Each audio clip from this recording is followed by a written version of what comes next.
Good afternoon. This is Isaac from Blue Bag of Borelli, and very happy Isaac. A special post-Brownlow video. My mate Paddy, what a captain, what a leader. He's won his second Brownlow, the first player to represent my beloved Carlton to have won it twice. It's our 7th Brownlow medal winner and our first multiple Brownlow medal winner. As I've said all year, our captain Paddy has led from the front. He's the best player in the comp. He's our captain and he's led by the front. He's led by example, and I've said it that this has been his best season. I've watched every game. I've been on his journey. I'm on his ride. I've been with him the whole way, and this has easily been his best season. And that's saying something because he's had a pretty high standard for a long time. He won it in 2022 with 29 votes. Now, all week, the hype and the storylines were about Nick Daicos and Paddy Cripps. Most experts had done their Brownlow predictors and had said that it was a two-man race. There were some outsiders, but it was predominantly out of those two. Now, I had done my Brownlow voting in my head, having watched every game this year, and I had Cripper on about 36 to 38 votes, which would have been a record. No one has polled more than 37 votes ever in Brownlow medal history in the modern era. So to poll 45 votes to win it is a new record. Daicos came second with 38. Any other season, Daicos wins the Brownlow.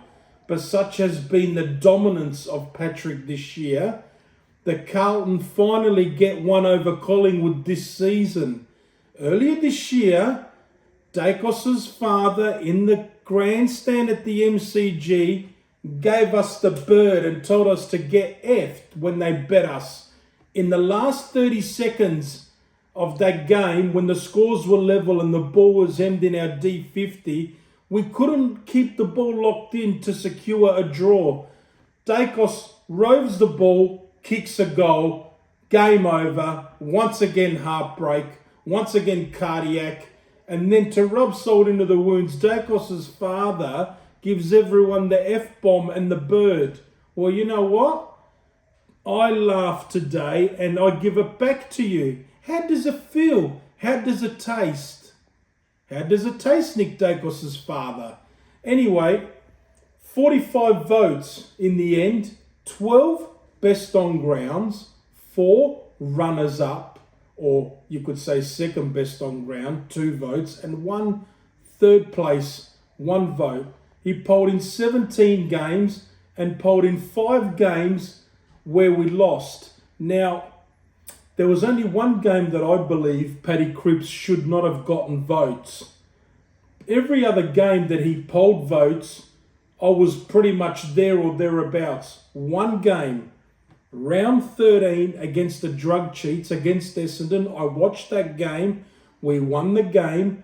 Paddy Cripps had a very quiet night. I did not even have him in my top 6 to 8 players on the ground. And in the coaches' voting awards, he was not even in the top 8 either.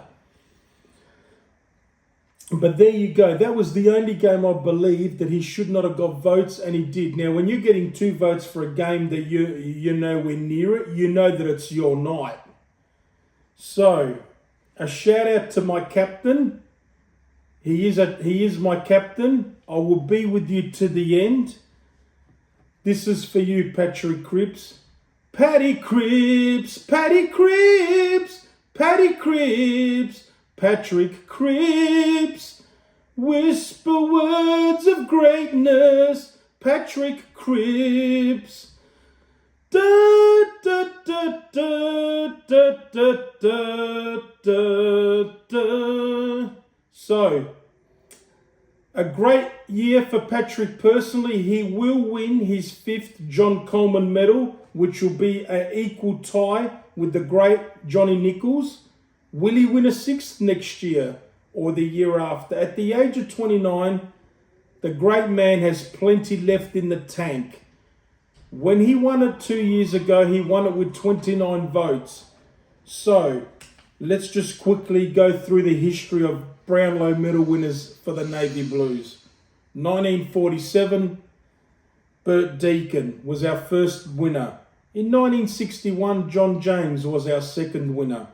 1964, Gordon Collis was our third winner. Then in 1994, Diesel Williams wins his second Brownlow, but first for the Navy Blues with 30 votes. In 2010, Chris Judd wins the Brownlow, his second and first at Carlton, and it was a sense of deja vu. It's the same mind games for Collingwood. Once again, we bet Collingwood that night.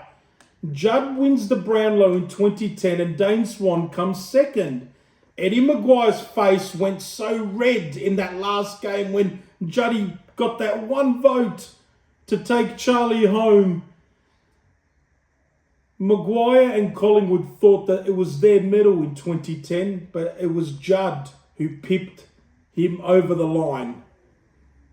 So then in 2022, Paddy Cripps wins his first of 2 Brownlows, and he wins it in the last game of the year against Collingwood, that famous heartbreaking loss. He won the 10 coaches' votes that day and 3 Brownlow votes, thus overtaking Lachie Neale in the last game called out that year on Brownlow night. He wins his first Brownlow. 2 nights ago, I had him at 37 to 38 votes. He got to 30 with still 9 to 10 games to go.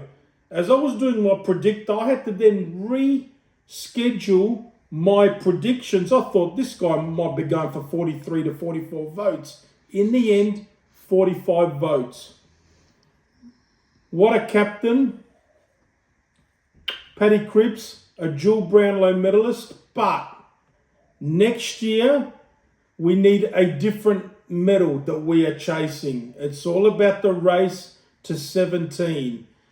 It'll be our 30th year anniversary since we last won a cup. Paddy, you've got nothing to prove to no one. You've got nothing to prove to no one. You've done it all except one thing.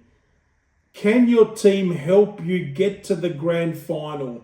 That is what you're chasing, and that's what I want you to chase. I'm there with you. Pound per pound, round by round, every tackle, every knock, every bump, every goal, every game, I'm on the ride with you till the end. You are my captain. You're our leader. I trust in Patrick Cripps. So, it was a great night for the Navy Blues. We win our 7th Brownlow. Well-deserved Paddy Cripps, All-Australian Vice-Captain, his 4th Guernsey. And as I said, he will win his 5th Best and Fairest when the count is called later on this month. We will check that out later on.